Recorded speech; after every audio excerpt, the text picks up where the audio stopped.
A crescente presença de estrangeiros por lá. Para a gente conversar um pouco mais a respeito desse assunto, eu recebo aqui no estúdio a psicóloga Caterina Coutai, autora do livro Política e Psicanálise, O Estrangeiro. Professora, boa noite, obrigado pela sua presença.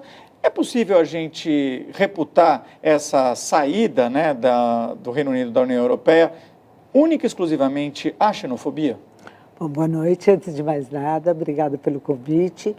Eu acho que imputar exclusivamente a xenofobia, não.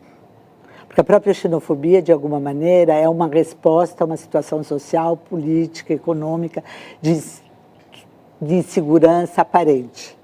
Isso posto, certamente a xenofobia teve um papel importante nessa saída.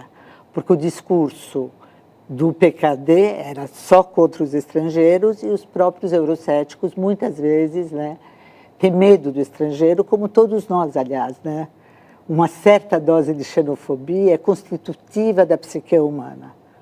O problema, quando esse medo do estrangeiro encontra uma ressonância no discurso social e político. O ex-premier britânico, David Cameron, que saiu depois da derrota do plebiscito, ele já tinha tentado negociar algumas perdas de direitos dos imigrantes para que o Reino Unido permanecesse na União Europeia. Não conseguiu e o resultado foi esse que a gente viu. Na origem, esse Brexit já tinha um elemento xenófobo, na sua opinião? Sim, não, novamente, Tinha um componente de exceção britânica, de não querer assinar todas as regras e principalmente da entrada maciça de imigrantes. Agora, o que é curioso é que a entrada maciça de imigrantes são da própria União Europeia. Os poloneses, por exemplo, quer dizer, são próprios europeus.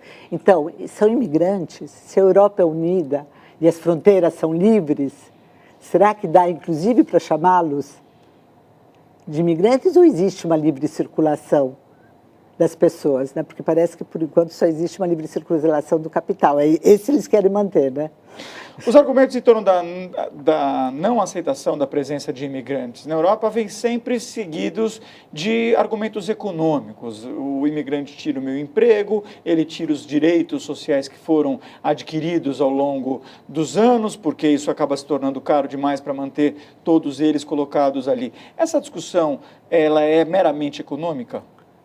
Não. Ela é, em grande parte, econômica. Me parece que o que acontece é o seguinte: a gente precisa ver tanto o lado psíquico do humano quanto a sua inserção social, econômica e política num país. O potencial de xenofobia existe em você, em mim, em todos nós. Faz parte da constituição do ser humano ter medo daquilo que ele não conhece. Agora, eu insisto nisso, que é preciso que haja um discurso que aponte a causa do perigo para que isso se transforme numa xenofobia ativa ou num racismo. Os discursos políticos, frequentemente, apontam alguém como: você não tem emprego porque esse daí está roubando o seu emprego. Você tem medo porque eles estão atentando à tua segurança. É mais fácil apontar o outro como sendo... Obviamente, Então, para que haja, digamos, uma xenofobia ativa, o que eu chamaria de racismo, é preciso sempre um discurso político que aponte o estrangeiro a ser temido.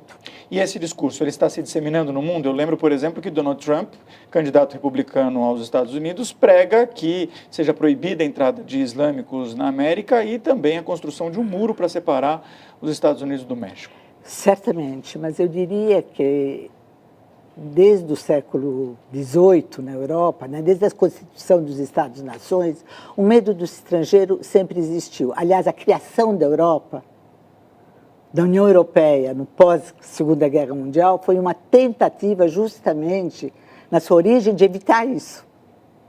Evitar novas guerras, garantir a livre circulação das pessoas e criar uma união. E o que me parece que justifica em grande parte essa crise hoje em dia da União Europeia, que o projeto que ela representou entrou em crise. E é sempre quando o ser humano não tem um projeto, não tem como se projetar no futuro e não consegue dar um sentido ao seu presente, o que ele faz? Ele acusa alguém de ser o ladrão da sua felicidade. Que ele não tem como ser feliz porque alguém o ameaça. Professora, muito obrigado pela sua presença aqui no Jornal da Cultura.